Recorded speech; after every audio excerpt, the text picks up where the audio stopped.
Presentato presso il porto turistico di Licata l'incontro culturale sull'identità con il dirigente scolastico Michele Di Pasquali, il sociologo docente dell'Università di Messina Francesco Pira, il filosofo Luciano Carruba, sono stati presentati gli ultimi due libri di Di Pasquali, L'Ascaro e quello di Pira, Piraterie 2, entrambi editi da Medinova.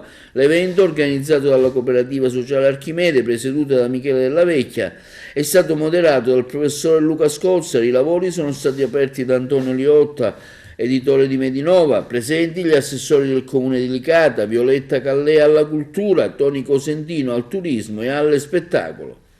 Parlare di identità facendolo da due aspetti, quello del rafforzamento dell'identità siciliana con il libro di Michele Di Pasquali di cui ho scritto e firmo la prefazione, e il mio libro Pirateria 2 la vendetta, che è una seconda puntata di un viaggio attraverso il nostro rapporto con le nuove tecnologie.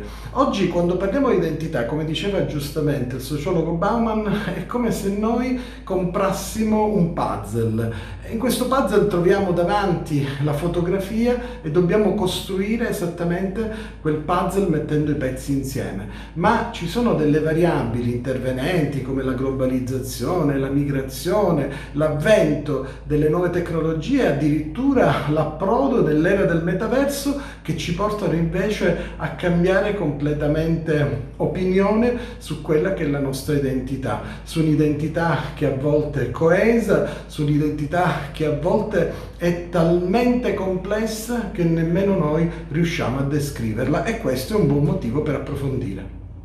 Il romanzo storico L'Ascaro per parlare di identità siciliana, questa illustre sconosciuta. Utilizzo apposta un ossimoro perché è una vera e propria contraddizione. Dovrebbe essere illustre, conosciuta da tutti, perché è legge costituzionale e quindi legge di uno Stato che scende a patti e che accetta di avere uno Stato nello Stato, ma sconosciuta perché i siciliani non sconoscono lo Statuto dell'autonomia e perché comunque lo Statuto dell'autonomia, che qualifica la nostra identità come nazione siciliana, è rimasto uno strumento cartaceo. Non è mai stato applicato, non sono mai stati pubblicati i regolamenti attuativi e a colpi di sentenze anche da parte della Corte Costituzionale è degradato a mero strumento cartaceo.